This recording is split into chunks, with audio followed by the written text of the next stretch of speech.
MapleStory Classic World is coming, and for longtime players like me, it's a dream finally coming true. An official, Nexon-backed return to the glory days of Old School Maple. I still remember when even mentioning a classic version could get you banned on the forums. But now, we're on the brink of something we've wanted for years. And though we don't yet know how close to the original this version will be, there's one glaring issue I've been thinking a lot about lately. And it's one that probably won't ever be fixed. In my last video, I broke down why coolie zombies were such an iconic training spot for so many players. But it's not just because they were so good. Across Old School Maple, level 50 mobs in general are amazing, because higher level mobs kind of suck.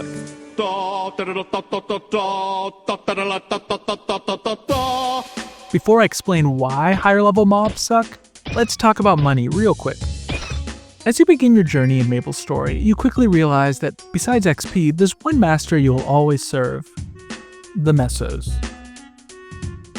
Early on, the game showers you with free potions, like apples, red pots, and blue pots on Maple Island. But once you hit Victoria Island and start buying gear for yourself, it hits you. Everything is expensive.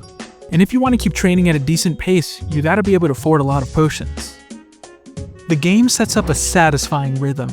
Spend your mesos on potions, head to a training spot, convert those mesos into XP, sell the drops, and repeat.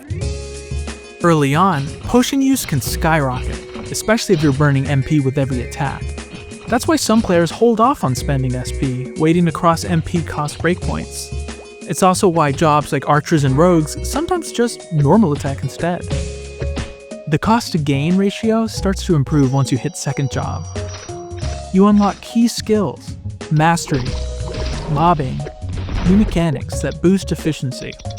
And for most jobs, it only gets better as those skills level up. This efficiency peaks when you start farming those notorious mid-game maps like Coolies, Straw Target Dummies, or Master Chronos. At this point, you hit a kind of golden age in your Maple journey, where you're getting sweet XP and mesos. You're having your cake and eating it too. As monster level goes up, so does HP, XP, and mesos drop. Simple. The system works.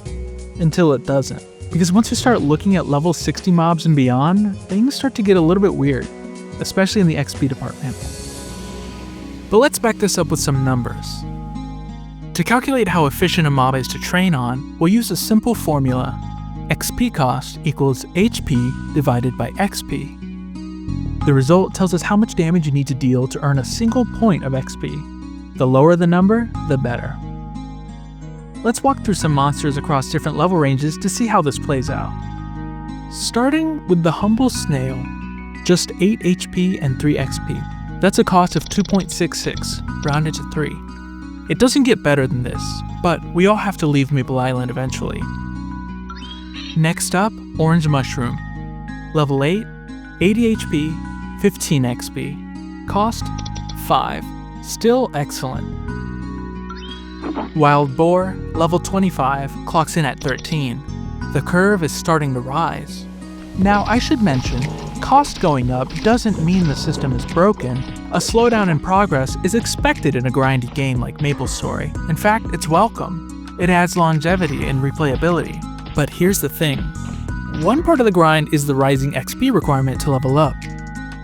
The other part is how much XP monsters actually give. And that's where things start to drift. Let's move further along. Level 46, Master Chronos. Cost, 23. Level 57, Coolie Zombie, a personal favorite. 4500 HP, 190 XP. Cost, 24. That's about half as good as Wild Boar, which is actually pretty solid when you think about it. But now we enter the 60s. XP cost has been steadily increasing, but here it hits critical mass. Buffy, just 4 levels higher than Coolies, shoots up to 32. That's a 33% increase in cost. Now Yetis, level 65, hit 43. In less than 10 levels, we've nearly doubled the cost per XP point. And it gets worse. Clock, Level 70 sits at 56. That's 15,000 HP for just 270 XP. Even without charting it all out, you can feel it. That ratio just sucks. And I think the devs noticed. Their pattern worked for a while, but eventually it broke. I don't know how they decided on those HP XP ratios, but something clearly wasn't working. So they changed it. Enter Death Teddy. Level 80, 32,000 HP, more than twice that of a clock, but look at the XP, 1,300. That's nearly 5 times more than clock. XP cost is back down to 25, down here with coolies. And from here, things actually improve. Burke, 23. Level 92 Bonefish, 21. This is how it should be. The XP curve in MapleStory is punishing enough. At least give us mobs that respect the grind. So what did Nexon do to address that level 60 to 70 range? First, let's rewind to the early days, a few months after GMS launch. You're in second job. The only regions available are Victoria Island and Osiria. If you wanted to train on level 60 mobs, your options were Wild Cargo, Red Drake, regular Yetis, and Dark Yetis. Push into the 70s and you're looking at Taromaces, Werewolves, Cerebas, and Yeti and Peeps. Side note, is it Peeps or Pepes? Anyway, these mobs weren't totally useless, but they were nowhere near as popular or efficient as something like Coolies, Hectors, or Wraiths. The grind just didn't feel rewarding. By version 29, deep looty drops. We got Buffy, Soul Teddy, Buffoons, and Clocks. But let's be honest, how many people do you remember grinding there for hours on end? The maps were awkward, the spawn was poor, and the XP ratios were still rough. But eventually, Nexon started patching the hole. Maps like Herbtown's Pirates and Singapore's Ghost Ship gave players way better options in the 60 to 70 bracket. But keep in mind, by the time Singapore launched, the game had already been live for over 3 years. Yeah, that's a long time for an entire level range to feel forgotten. So what changed if not the numbers? Map design. This is Crew from Herbtown. On paper, it's pretty bad, but the map design was clutch.